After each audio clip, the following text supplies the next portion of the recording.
Saints, welcome to another exciting episode of Catholic Faith Forum. I am Evelyn Iwoha. Hi Saints, my name is Jeffrey. I am Marianne Autam. I am Bivan Tessy.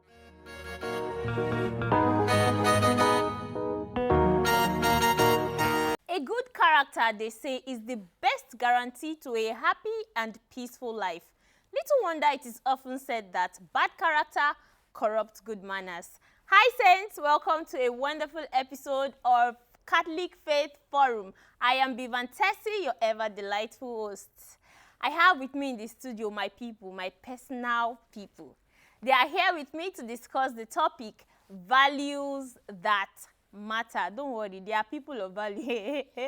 Don't worry, una go know. Let's go on this short break, and when we come back, you'll be meeting the people of value. Now, so I will call them for this episode. All right, please stay tuned.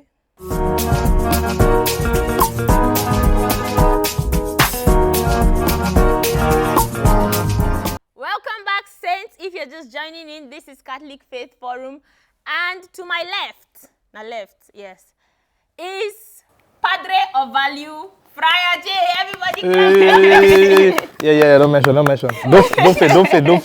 fit. Padre himself. And EleFaChi, the smile doctor of value. Welcome. Thank you very much for joining in. You're welcome. I particularly chose the both of you. If you see EleFaChi from her hair, Amaka said from her hair, you know she's a person of value. She's value, dripping value. Yeah. Dripping value all the way. Yeah, so you're welcome. Thank you very much for joining in. Yes, You're so welcome. Padre, Yes. to you, or in your own words, Yeah. what are values? Okay. As understood from what you've said in the introduction, values are things that a person possesses that they consider to be useful, things that they consider as prized possession. But these are not tangible things. These are ways of thinking, ways of behaving, ways of treating themselves and ways they treat others, and things that basically ground their moral life. So those things are considered values. Yeah. How they treat themselves, how they see themselves, how they treat themselves, and how they treat other people and expect others to treat them. So all of this is a person's self-value, the way they see themselves. How about you, EleFaChi? Maybe a sentence or one word? Okay, for me, values are principles, basically, that guide a person's life. Talking about life now, your decisions, even down to the places you work, what you eat, the way you walk, like your entire life, basically. Tell you now, the way you walk. So values are a very important part of everyone's life. Yeah. Wow. So Padre, could you tell us some examples of values? You know, Okay. We have some things like honesty and So honesty, another word for it is integrity. Yeah. Meaning that you're a person whose words carry Stands. a lot of importance. Yeah. You take your words seriously and you don't throw them around without good reasons. Then hard work. Hard work meaning that you are willing to put the effort to get what you're looking for, to get to your desired goal. Yeah. Then truth, which is also a form of saying honesty, but truth in this case meaning that you say things as they are. You're able to identify things as they are. And when you speak, people know that you can be, then of course, and trust goes with that too. And you're able to instill trust in people. People are able to say, yes, this person is this way. And I would say loyalty. Loyalty is a very good value. The fact that when you tell somebody, I will be there for you, I will do this for you, they can hold you to your word, and they can be sure that, yes, I will just hold it there. Let me see if like EleFaChi has a few. back. Exactly. Like the way you got the back of Dominican media. Hey, I can't say, should I say more? Oh. Say less. All right. So where do you think these values, these core values, originated from? Let me allow the lady to speak. Yeah. Okay, for me, it originates from the family. Because when a child comes into the world for the first time, the first place he or she comes to is the family. Yeah. And I remember back then in school, we taught the theory of behaviorism, how children pick behavior. So it starts from the family.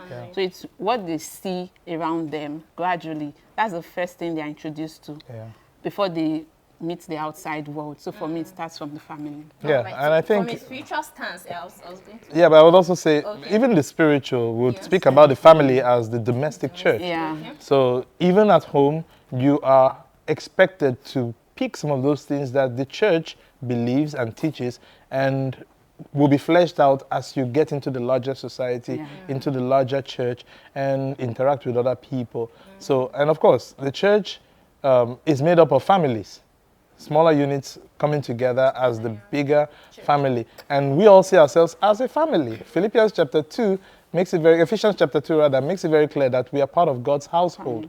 Yeah, so we see the church as our home, and the church is our mother. So that way too, that family understanding also carries through, which is why when a person behaves in a certain way, people can easily say, this person is Catholic, Yes, because certain yes. things cut across. Yes. So something like that. All right, so talking about family, EleFaChi, what family stories or role models have helped shape your values and worldview? Okay, for me, I grew up in a family where we were taught contentment and gratitude, being able to accept what you have. It doesn't mean you won't yearn for more, Yes. but then in your yearning for more, it shouldn't make you do what you're not supposed to do or do the wrong things per se. So that has helped me even as I grew, and venture into different things, even in my aspirations, in my ambition or zeal. So it has also directed my actions and my decisions. Yeah. But more importantly, one that has actually stood out for me is that of honesty and integrity, like FriarJay mentioned earlier. So my mom is a businesswoman. She sells rice in bags.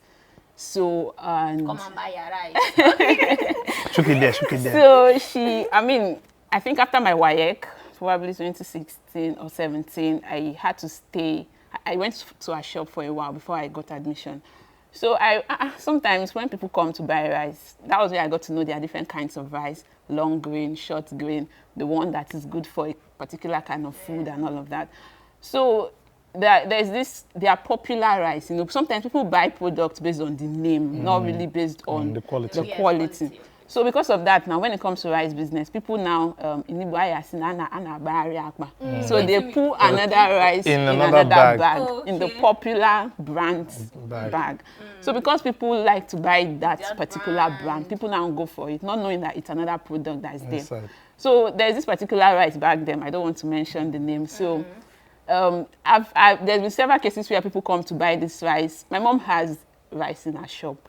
But because she used to go to Seme before, but she had to stop, so she had suppliers. But now her suppliers are trusted, and they don't have that particular product. Yeah. So because when customers come and they want that particular one that is raining, and they don't have it, she begins to explain to them that, okay, this particular product is not in the market. What you're seeing now is actually the one that is Rebranded. Thank you. Rebranded or Okay, repackaged. the one that is repackaged. Yes. I guess that's the right word. Yes. So, and sometimes some of them go.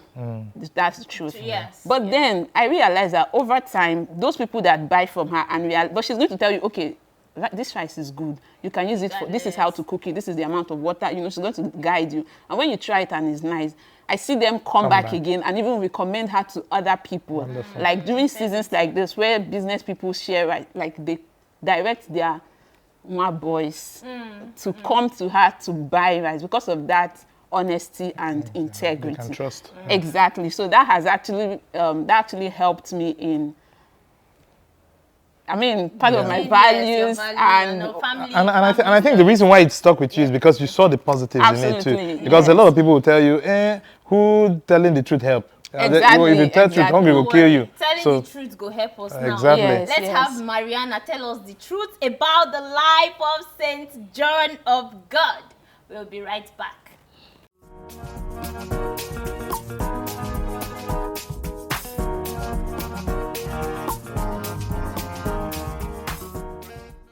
Have you heard of a man who lived many lives in one lifetime? A runaway child, a soldier, a shepherd, a bookseller, and finally, a saint who became the champion of the poor and sick. Sounds like an adventure, right? Well, this one no be fairy tale, it really happened.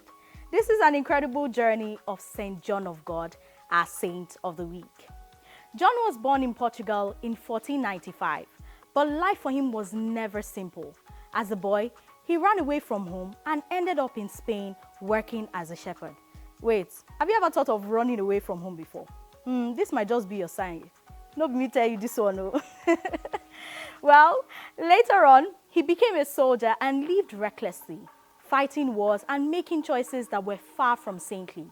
Later, he wept, prayed, and even publicly repented for his past mistakes. People thought he had lost his mind and locked him in an asylum. But while there, John saw firsthand how poorly the sick were treated, and his compassion was set on fire. He knew what God wanted for him, to dedicate his life to caring for others. So John began gathering the poor, the sick, and the homeless. He begged in the streets to provide food, shelter, and medical care. With time, he opened a hospital in Granada, Spain, a hospital that welcomed everyone, no matter their conditions. He didn't just treat bodies, he cared for souls, offering kindness and dignity where others gave neglect. His spirit was so inspiring that others joined him, and after his death, his followers became the Brothers Hospitallers of St. John of God.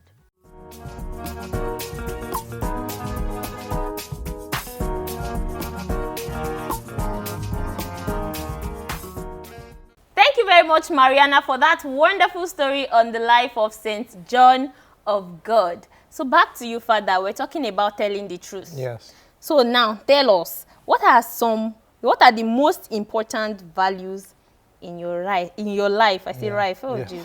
The Igbo-ness is coming. That's fine. Maybe it's a sign. EleFaChi don't speak more right now.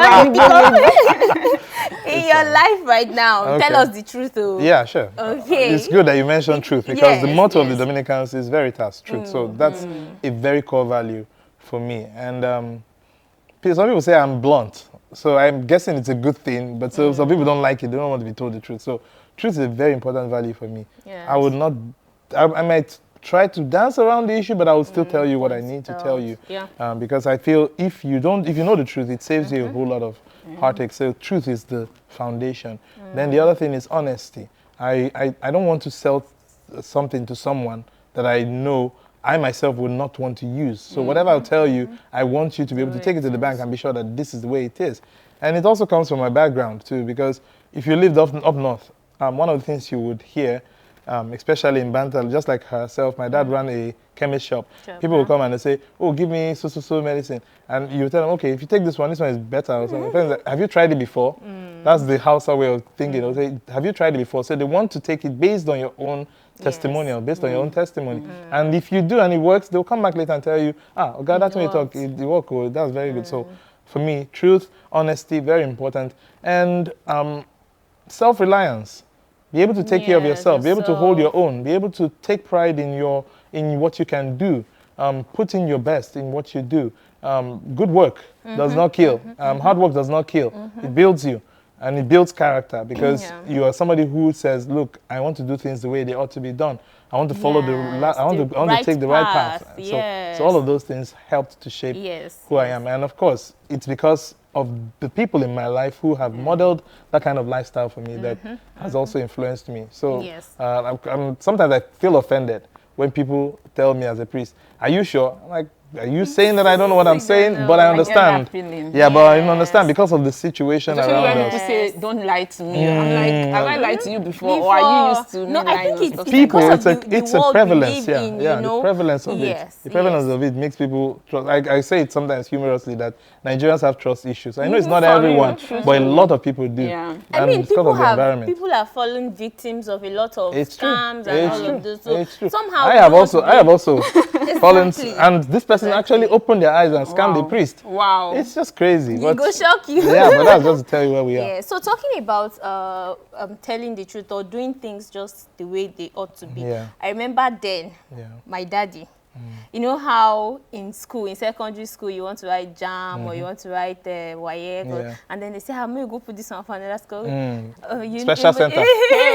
No, you go right. My daddy never believed in that. And then we used to think that, you know, or maybe you're looking for a job or you're looking for something and Yeah. or admission, and you have to speak with someone, pay someone. He will tell you if you cannot get it. Forget it. Just Forget don't it. worry. If you don't get it, forget about it. Yeah, and you don't know, you wouldn't know how much that has shaping us, Of course, rather. of course. Yes. And the truth is that you will take a value from somebody that you trust. Yeah. And when you are seeing, when you are taking it, you are not taking it because it's either good or bad. You are taking it because I trust this person. This person will not do the wrong thing. This person will not do the wrong thing. So my dad will not do something wrong now. So and then you will now take something bad from him because you already idolize him as somebody who is the emblem of morality for you. So So EleFaChi, could you tell us how these values you possess, right? I know you have some of them. Also, how has these values helped to help you take critical decisions, in life?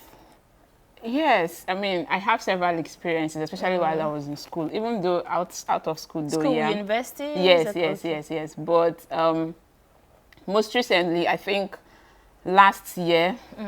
So you know this thing, of course, you know how to make money online and all of this stuff. So I stumbled upon, not even stumbled, I've been hearing about ghostwriting and all of that. I'm not saying ghostwriting is bad, but the particular one I was introduced to, I was interested in it. Of course, I write. Yes. So they had trainings, I paid for the classes and all just to start. And I realized that it's about writing porn stories. And I'm like, okay.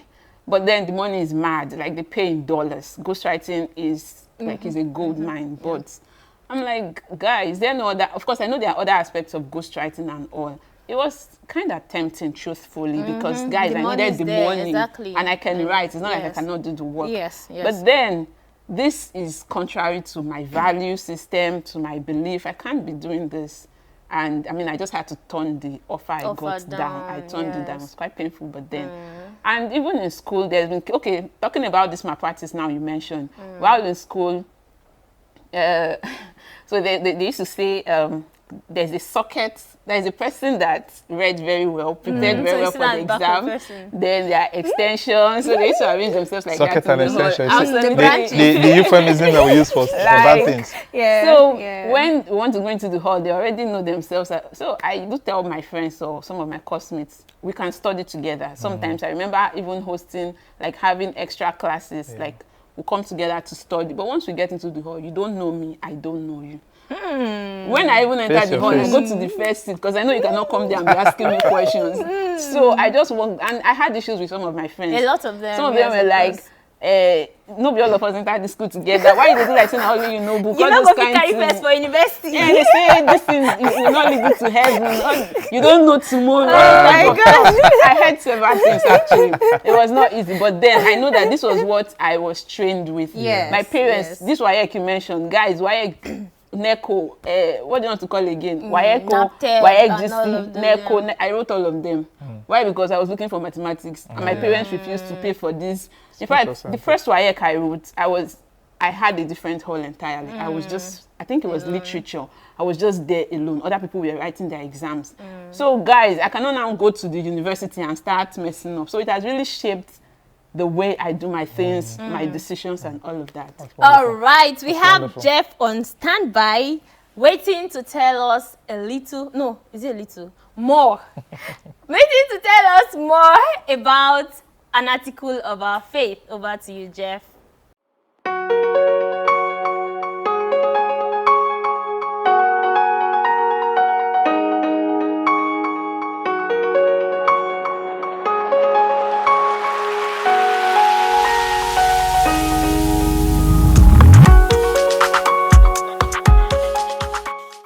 Hi Saints, welcome to a beautiful episode of Know Your Faith. I'm Jeffrey, your e-catechist. Today we are asking a tender but vital question. Why are burial rites and Christian funerals so important? Christian funerals and burial rites matter because they do three things at once. They pray for the dead, they comfort the living, and they publicly proclaim our Christian hope in the resurrection. The rites are not just cultural ceremonies, they are sacramental signs that express faith, apply mercy, and bind the community together in grief and hope. Now let's look at the theology in plain language. We pray for the dead. Now, the church believes many souls still need purification, that's the souls who are in purgatory, and can be helped by our prayers, masses, and works of charity offered on their behalf. Funerals are a powerful opportunity to entrust the departed to God's mercy. 2. We witness Christian hope. In the funeral liturgy, especially the funeral mass, we proclaim Christ's victory over death. Christ has died, Christ is risen, Christ will come again. The rituals, which include holy water, the Paschal candle, readings about resurrection, make that hope very visible. 3. We honor the human body. Burial rites show respect for the body, created and beloved by God, and affirm the Christian belief in the resurrection of the body. That's why the church traditionally prefers burial and asks that cremated remains be treated reverently, not scattered or kept in a private trinket. 4. We heal the community. Funerals are communal acts of mourning and support. They give a structured way to grieve, remember, forgive, and begin the slow work of healing, all within the fold of prayer.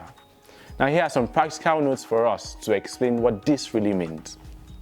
3 traditional moments: the vigil or wake, that's the prayer or remembrance; the funeral mass, that is the church's principal prayer for the dead; and the committal at the cemetery, which is the final commendation and burial. Each has a purpose. Do not skip the parts that matter. Be there for all of them.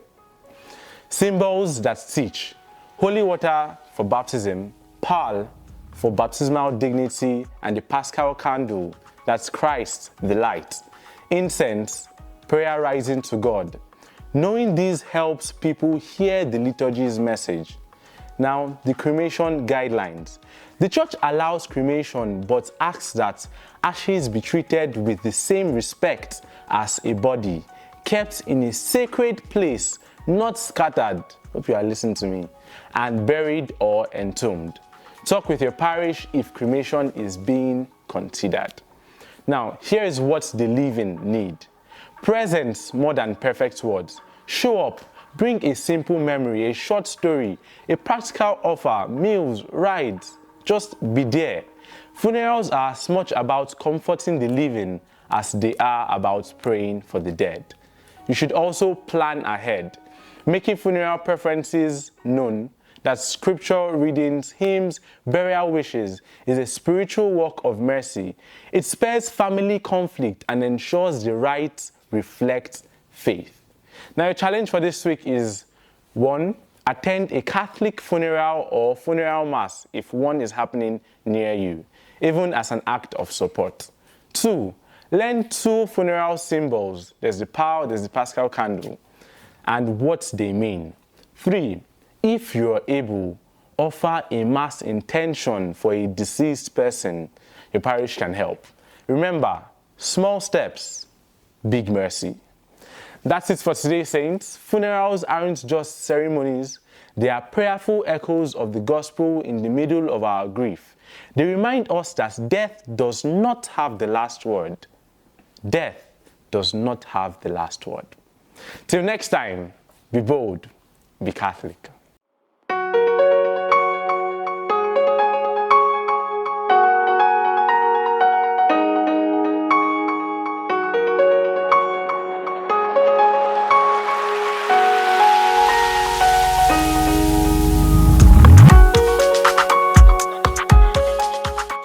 Welcome back, Saints. This is still Catholic Faith Forum, and we've been discussing the topic, values that matter.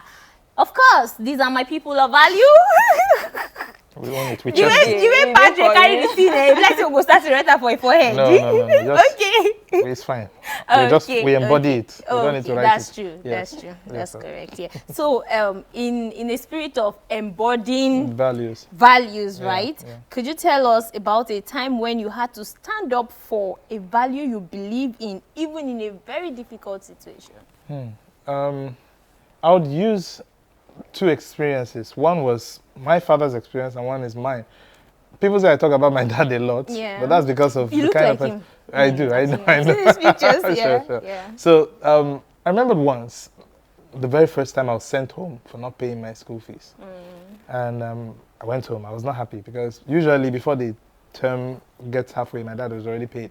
But that was a very difficult time, and it also helped me realize that look, things will not always be the way they were, because the more you're having more children, school fees and all of that. So yeah, so that day I was sent home, and then I was telling my dad I need to go back to school. So he looked, I just took a note, wrote a note, and gave it to me. I said, give it to the head of the school, the person who owns the school.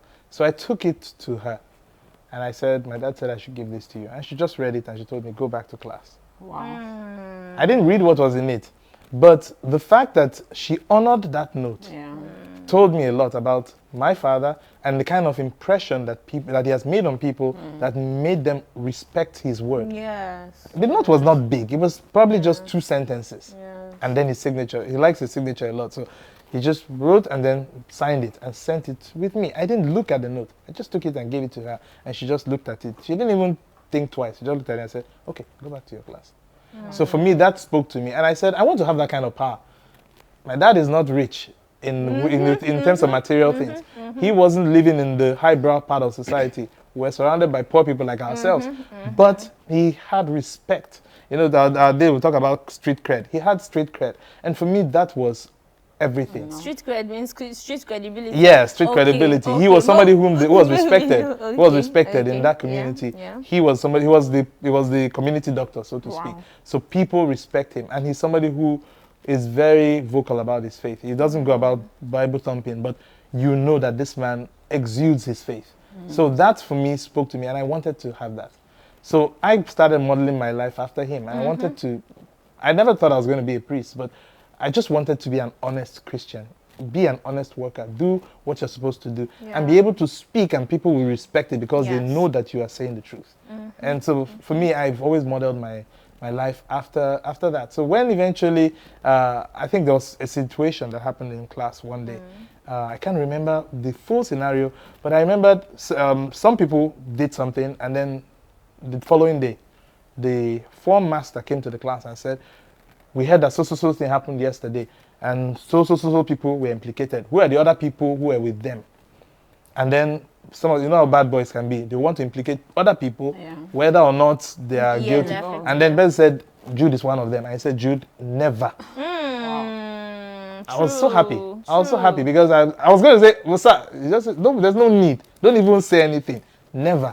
Because what I know of you, does not correlate with what this person is saying. So for me, that reinforced those values, and I think it's something I've always held on to. When the whole trend of money more than any other thing came up, I'm like, no, this has always been my MO. This has always been what I've been known for. This is what you should always stand by, because your values cannot be bought by money. You cannot pay for it in silver or gold. So. Money isn't always everything. It is not everything. A priest was preaching one time, and he said sometimes riches is not always in cash. It's not always in the material money. You see. Sometimes your riches would be that value you possess, that thing that is in you. You know. So what would you say to people that this shortly, right? What would you say to people that are struggling to embody these values? You know, people know that these things are true, these things are supposed to be, but they're struggling. What would you say to them? The people that you surround yourself with are a very important factor in who you turn out to be. Look around you. If your network are people who are conniving, who are insincere, who are lazy, chances are that you're going to become like them. If they are hardworking, if they are truthful people, if they are people who will tell you to your face, this thing you're doing is not right, then you are surrounded by the right set of people, and they will influence you.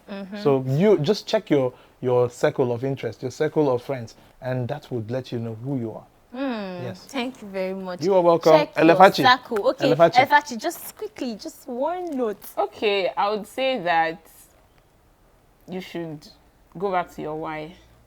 Your why, WHY, yes. So that's your purpose. Your values are in some way connected to your why. So do you just want to be honest? Like, why do you want to be honest? Yes. have a very good why. Exactly. Why do you want to do this? It's going to be painful initially, You but have to stand for it. subsequently, you're going to see that it's worth it. Yeah. It's worth it. If you don't take anything, just know that values is not always in money or cash or anything. And always note that sometimes the name, the fact that people just respect you for, you know, they call Father Jude Mary of FriarJay, and you're like, Father, he's hardworking. Even if you're the pain, but you go read script edit. Because I don't know whether this is an apology. It's fine. It's all right.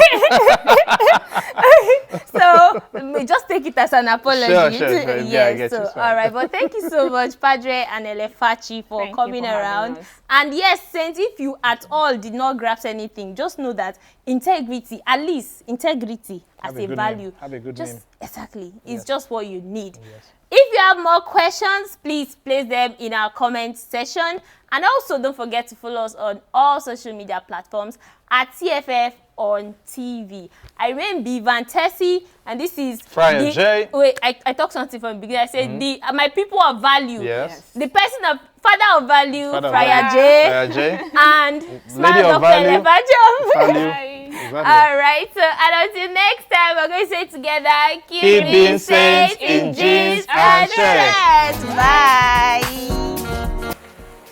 Rolling.